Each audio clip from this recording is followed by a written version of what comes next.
الأميرة السمراء، عشق وحب جماهير ولاعبي وإدارة النادي الأهلي، التاريخ والخبرة في لقاء اليوم أمام هذه الجماهير في ملعب المقاولون العرب. مباراة الذهاب في ملعب أورلاندو بايرتس كان التعادل إيجابي 1-1. كما نتابع الحماس الجماهيري الكبير في هذا الملعب. الأهلي شريف إكرامي في حراسة المرمى، خط الظهر شريف عبد الفضيل، محمد نجيب والجمعة سيد معوض، وسط الملعب حسام عاشور واحمد فتحي، ثم الثلاثي عبد الله السعيد، محمد ابو تريكه، وليد سليمان، وفي المقدمه احمد عبد الظاهر. حكم اللقاء الجنبي بكاري جسامه، لكن هو متعود وطالب من اللاعبين التركيز وطالب من اللاعبين ان يسجلوا في وقت مبكر. تعودنا على الجماهير امام مازيمبي، امام الترجي، كما قال امام الاهلي، امام الزمالك، اغلاق المنافذ. وادي امامنا كره مسدده لكن سهله الكره من جانب اللاعب اللي حاول في اللقطه الماضيه. الاهلي وعلم النادي الاهلي وجماهير الاهلي، الجماهير لازم ترجع لدورها الى المدرجات للتشجيع. ركنيه النادي الاهلي راسيه لكن الى خارج الملعب. ادي امامنا الكوره ومحاوله كانت من محمد نجيب، كان سجل في البطوله الماضيه في مرمى تشيلسي الغاني، وفرصه ضيعه من النادي الاهلي. بص شوف سيد معوض وشوف محمد نجيب جاي زي الطلقه. خارج القايمه النهارده احمد شكري وسعد سمير والسيد حمدي، بالاضافه لاحمد عادل عبد المنعم. ال 22 لاعب خرج منهم 4. وادي امامنا انطلاقه، محاوله مرور احمد فتحي، يعدي بالاول يعدي بالثاني، استدهاله حلو قوي احمد عبد الظاهر. وادي امامنا الرقابه من جانب لاكي ويلعبها عرضيه خطيره. يلا جول يلا جول يلا جول. ضاعت عبد الله السعيد، يعني هي حلوه من الاول، هي حلوه. عبد الله السعيد، حسام عاشور الى الخلف الى محمد نجيب، ضيع فرصه محمد نجيب. الكره العرضيه اللي عملها له يعني بشكل جميل سيد معوض. ادي نجيب يتقدم الى احمد عبد الظاهر، البحث عن احراز اول هدف في اللقاء. يا ولد يا احمد عبد الظاهر، امامنا اهو احمد عبد الظاهر يسدد كره قويه في الدقيقه 22 في هذه المباراه النهائيه. ادي امامنا القناص، لكن المره دي ليس داخل منطقه الجزاء، يطلع من بره يجرب حظه في واحده من بره وينقذها الحارس المرمى. الحارس سينزو على طول يتالق في هذه الكره وفي هذه اللقطه، كان الراجل اختفى. ادي امامنا بسيله خطره جدا، انفراد وممكن هدف. شريف عظيم يا شريف يا عظيم، يضيع سيجو ليلا. ادي امامنا الكره اللي حذرنا منها، الكرات اللي في العمق. سيجو ليلا يضيع كره مره ثانيه. عبد الله السعيد يفقدها عبد الله الخطير. سيجو ليلا نجم اللقاء حتى الان. سيجو ليلا، ادي جاكابا خطره جدا لكن جامده وقويه، جامده وقويه. يلحق كلاتي امامنا. هنا بقى النادي الاهلي لازم يمسك كره. شريف اكرامي خطيره يا شريف، خطيره يا شريف، لكن الحمد لله سيجو ليلا. سيجو ليلا يعني الامور لا تسير مع سيجو ليلا، وتعدي بقى. عدي الليله يا سيجو ليلا، عدي الليله يا سيجو ليلا. ادي قلنا سيجو ليلا. شوف بقى هنا الكوره شريف اكرامي. الرياضه لا تدخل ابدا في السياسه ولا في اي شعارات مرفوضه في هذا الملعب، كما قال حكم اللقاء قبل المباراه. اجتماع بقى الفني اللي قبل المباراه. كره عاليه النادي الاهلي، الاهلي الرياضه المحبين. الهدف الاول ان شاء الله يا راجل. خلص يا احمد عبد الظاهر. ادي امامنا شريف عبد الفضيل، يشيل شريف، مقطوعه الكره مع موتسو، ولكن هناك لمسه يد على احمد عبد الظاهر. يا احمد يا عبد الظاهر، يا احمد يا عبد الظاهر اهدى شويه، انت كسبان 1-1 في اللقاء الذهاب. وامامنا هنا مهاموتسو الدولي الجنوب افريقيا، عناصرهم الدوليه كتيره، واحنا برضو عندنا يعني مباراه قادمه ان شاء الله مع غانا. وبرادلي يعني يستعد بهذه اللحظات اعلان نهايه الشوط الاول هنا في ملعب المقاولون العرب، ملعب عثمان احمد عثمان. التعادل السلبي وفي اشتباك ما بين اللاعبين، وامامنا هنا يتدخل وائل جمعه. احمد فتحي انت من النجوم، محدش ينفذك يا احمد يا فتحي. النادي الاهلي الشوط الاول كان ممكن يسجل عن طريق عبد الله السعيد واحمد عبد الظاهر ومحمد نجيب. شفنا الليزر النهارده الموجود بقوه. ادي امامنا لمسه وليد على طول الكوره لمحمد ابو تريكه. ادي عبد الله السعيد اتحرك له حلو قوي فتحي. وادي ابو تريكه،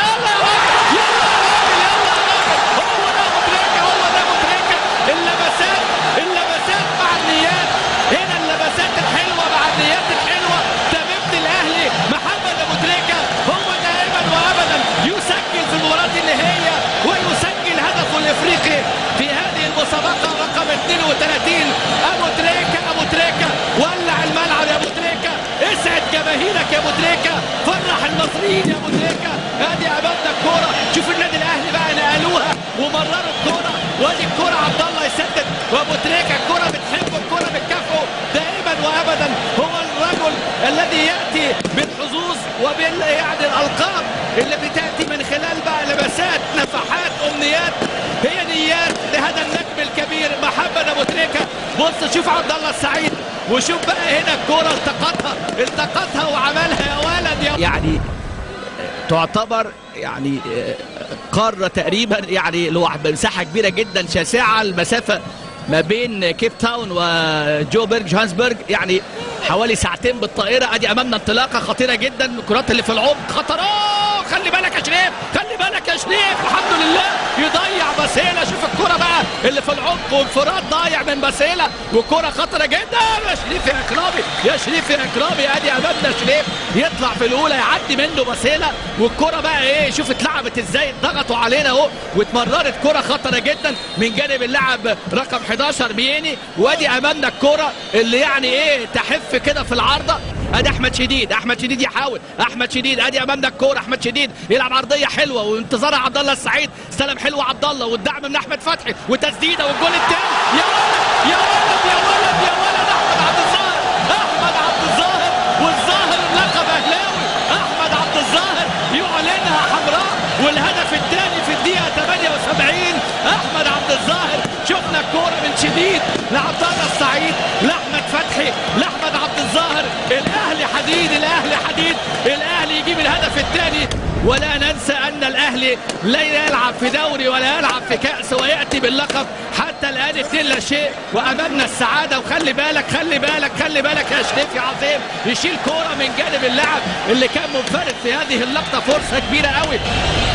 كنا دائما نقول الساحر مانويل جوزيه، لكن هناك ساحر جديد هو محمد يوسف.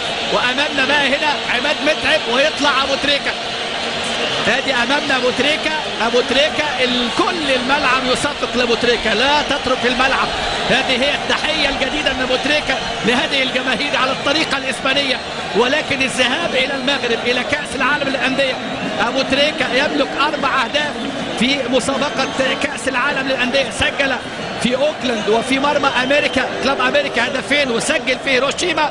والموعد ان شاء الله باذن الله هيكون في المغرب. احد اللاعبين اللي الحقيقه يعني النهارده التكريم كان لعماد متعب، عشان كده لم يشارك دومونيك، لكن كان من نجوم هذه البطوله شريف عبد الفضيل الذي تلقى الانذار والبطاقه الحمراء. ادي الصوره التاريخيه اللي بننتظرها دائما. لسه ما زال هناك لاعبين يتلقوا في اللحظات اللي امام الميداليات، وامامنا هنا الكاس الاميره السمراء في احضان النادي الاهلي. 72 طبعا رقم الضحايا اللي كانوا في كارثه بورسعيد، الجماهير الاهلاويه اللي صنعت هذه الفرحه مع مجلس اداره مع لاعبين يؤدوا بمنتهى القوه. احمد عادل عبد المنعم امامنا في هذه اللقطه ايضا من ضمن النجوم المتواجدين في قائمه النادي الاهلي. هؤلاء هم الابطال بالفعل. الكاس في احضان الاهلي، الانجازات، البطولات دائما وابدا. وائل جمعه يرفع امامنا الكاس، ادي صخره الدفاع وائل جمعه. ابو احمد، ادي ابو احمد وحبيبه يرفع امامنا في هذه اللحظات التاريخيه. بقى ادي النجم الكبير وائل جمعه، ورقم يعني قياسي 6 بطولات لهذا النجم الكبير. 6 بطولات لوائل جمعه في تاريخه مع النادي الاهلي في دوري ابطال افريقيا، رقم جديد. لكن الاهلي صاحب الارقام، الاهلي الرائع هنا في هذه الليله. ابو تريكه الراجل اللي بيخلص الحاسم دائما، السياده والرياده، الفرحه كبيره. الاهلي دائما وابدا هو سيد الالقاب. اللهم اجعل مصر فوق الجميع والف بين قلوب المصريين. هذا هو الدعاء الذي اكتفي بهذا القدر، لان الفرحه كبيره. ودعونا نستمتع مع لفه الانتصار، ما احلى الانتصار من نادي الاهلي الجبار. والى الزميل احمد فؤاد.